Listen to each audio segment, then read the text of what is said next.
Hello' everyone, welcome to SPMIS academy. আশা কৰোঁ আপোনালোক সকলো ঘৰতে আছে আৰু কুশলে আছে।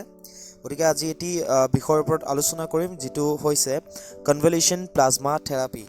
খুবেই বেছি ইম্পৰ্টেণ্ট হয় UPSC বা APSC পাৰ্চপেক্টিভৰ পৰা, আৰু এই বিষয়টো আচলতে বহুতে অৱগত নহয়। আৰু এই যিটো বিষয় বা এই যিটো প্লাজমা থেৰাপিৰ কথা আমি কৈছোঁ, সেই প্লাজমা থেৰাপিটো বৰ্তমান সময়ত কিয় বেছি ইম্পৰ্টেণ্ট বা COVID-19 বেমাৰৰ কাৰণে ই কেনেকৈ লাভজনক হ'ব পাৰে, সেই বিষয়ে আমি আলোচনা কৰিম। গতিকে আহক পলম নকৰি আৰম্ভ কৰোঁ।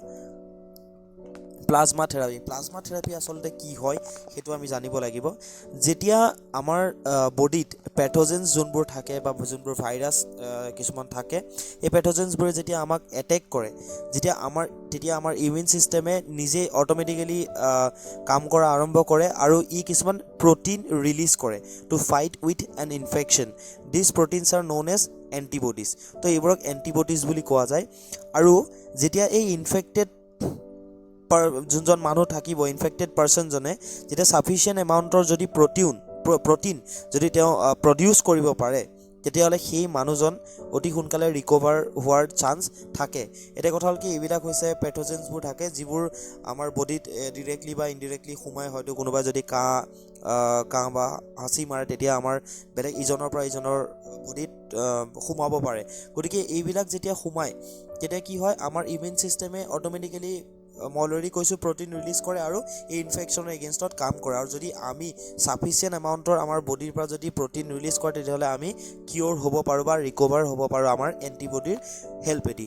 গতিকে এইকণতে চাব লাগিব, যিহেতু গোটেই বিষয়টো আলোচনা কৰিবলগীয়া আছে যে প্লাজমা থেৰাপিত কি হয়। প্লাজমা থেৰাপিত আচলতে আমাৰ যিটো ইমিউনিটি, সেই ইমিউনিটিটো আমি ট্ৰান্সফাৰ কৰা যায় এজন মানুহৰ পৰা আন এজন মানুহলৈ।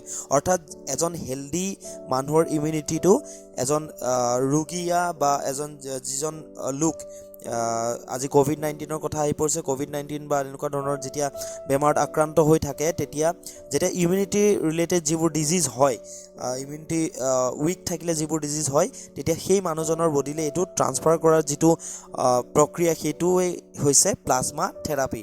গতিকে এই খুবেই বেছি ইম্পৰ্টেণ্ট হয়। আপুনি দেখিব পাইছে, আপোনালোকে ইয়াতে COVID-19 পেচেণ্টজনৰ পৰা কেনেকৈ প্লাজমা থেৰাপিৰ এটা ডায়েগ্ৰাম ইয়াতে দিয়া গৈছে। গতিকে ইয়াতে কথাটো হ'ল যে কনভলিউশ্যন প্লাজমা যোনটো হয়, যি থেৰাপিৰ কথা কৈছোঁ, সেইটো হৈছে it is the liquid part of the blood from recovered patient of COVID-19। যিহেতু COVID-19ৰ কথা আমি আলোচনা কৰিছোঁ, আৰু বৰ্তমান সময়ত COVID-19 এক খুবেই বেয়া অৱস্থা ধাৰণ কৰিছে। গতিকে COVID-19ৰ কথাই বাৰেপতি কোৱা গৈছে। গতিকে we can say that in plasma therapy the blood of the recovered person as it is rich in antibodies is use to treat other sick people. গতিকে এইটো ধৰা যায় যে, যিহেতু মই অলৰেডি কৈছোঁ যে যাৰ এণ্টিবডিটো খুব ষ্ট্ৰং হয়, আৰু তেনেকুৱা মানুহ যদি কাৰোবাৰ COVID-19 হৈছে বা কাৰোবাৰ যদি এণ্টিবডি ষ্ট্ৰং হৈছে, সেই মানুহজনৰ পৰা COVID-19 পেচেণ্ট এজনক বা বেলেগ যোনবোৰ ৰোগীয়া মানুহ আছে, সেই তেওঁলোকক ট্ৰিট কৰিবৰ কাৰণে এই থেৰাপিটো, কনভলিউশ্যন প্লাজমা থেৰাপিটো ইউজ কৰা যায় বা এইটো ব্যৱহাৰ কৰা গৈছে। এতিয়া চাব লাগিব যে যিটো আইডিয়া আছে, the idea behind the therapy is that the antibodies produce by the patients who have had survive the virus will boost the immune system of those who are critically ill of fighting with the COVID-19। তো এতিয়া এই যোনটো therapy, এই থেৰাপিটো বহুত আগৰ পৰা ব্যৱহাৰ কৰি অহা হৈছে। কিন্তু বৰ্তমান সময়ত কি কৰা গৈছে যে বিভিন্ন ধৰণৰ যিসকল বৈজ্ঞানিক আছে, যিসকল চাইণ্টিষ্ট আছে, তেওঁলোকে চাইছে যে, বা ডক্টৰছসকল আছে, তেওঁলোকে ৰিচাৰ্চ কৰিছে যে সেই কোনোবা এজন ব্যক্তি যদি COVID-19 আক্ৰান্ত হৈছিল আৰু তেওঁ যদি সুস্থ হৈ উঠিছে, সেই মানুহজনৰ এণ্টিবডি ষ্ট্ৰং থকাৰ কাৰণে সেই মানুহজন সুস্থ হৈ উঠা বুলি তেওঁলোকে ক'ব বিচাৰিছে। আৰু তেওঁলোকৰ যদি এই এণ্টিবডিটো, যিজন পেচেণ্ট সুস্থ হৈ উঠিছে, তেওঁলোকৰ এণ্টিবডিটো বেলেগ এজন মানুহৰ ইমিউন ছিষ্টেমটো বুষ্ট কৰাত হেল্প কৰিব পাৰে with the help of the plasma therapy. এই যোনটো প্ৰচেছ হয়, এই প্ৰচেছটো পচিবল হৈ উঠে। গতিকে ইয়াত দেখিব পাইছে, মই এটা ডায়েগ্ৰাম দি দিছোঁ, প্লাজমা চেলবোৰে কেনেকৈ কাম কৰে বা প্লাজমা চেলটো কিয় খুবেই বেছি ইম্পৰ্টেণ্ট হয়। তো এতিয়া কথা হ'ল কি, কেতিয়া প্লাজমা থেৰাপি ফাৰ্ষ্ট ইউজ কৰা গৈছিলে। তো আপোনালোকক জনাব বিচাৰিছোঁ যে ফাৰ্ষ্ট এজন জাৰ্মান ফিজিঅ'লজিষ্ট আছিলে, এমিল ভন বেৰিন। তেওঁ এই যিটো থেৰাপি, সেই থেৰাপিটো ইউজ কৰিছিলে ডাইফথেৰিয়া যিটো বেমাৰ আছে, এটা ৰেবিটৰ ইনফেক্টেড এটা ৰেবিট আছিলে, সেই ৰেবিটটোৰ পৰা চেৰাম লৈ পেলাই ফৰ দ্য ফাৰ্ষ্ট টাইম তেওঁ এইটো